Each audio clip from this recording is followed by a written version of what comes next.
Rowere micha gi micha oyudo sir mar omenda ma chako ohala kokalo e chenro mar Nyota e nyasi madhi nyime e kaunti ma Kakamega. Chenrono ma ibiro tayo e thuolo mar higni 5 kendo geto rowere maromo 400 nochaki gi piny owacho mar Kenya Kwanza kendo ibiro sire gi bengi mar piny mangima.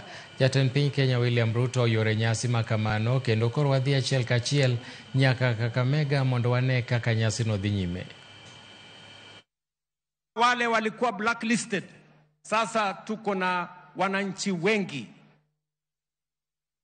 Wengine walikuwa wananiuliza, wewe wana president unasema mtu akope shilingi 500, shilingi 500 itamsaidia nini?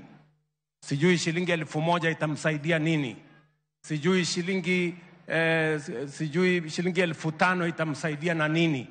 Mimi nataka niwaeleze, shida ya biashara si pesa.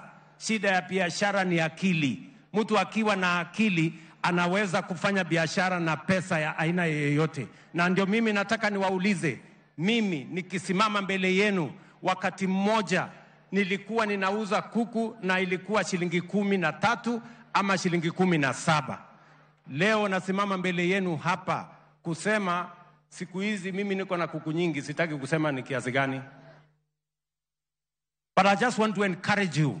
Nataka muelewe ya kwamba wale waliosema haba na haba ujaza kibaba, they knew what they are saying. You can start small. Hata Biblia inasema, do not despise young or small beginnings. There is a future. Mnanielewa jameni? Kuna watu watakuambia 25,000 haiwezi kufanya chochote. Kuna watu watakuambia shilingi 50,000 haiwezi kufanya chochote. Lakini mimi nataka kukueleza, ukitumia akili, ukijipanga vizuri, 50,000 can make a difference in your life and can grow your business. Na ndio sababu hiyo, I am standing before you to thank the World Bank Group for being our partners so that we can do this together. Pesa ambayo tunawapatia leo ni mkopo tumechukua kutoka World Bank. Mjue si pesa ya bure. Ni mnanielewa?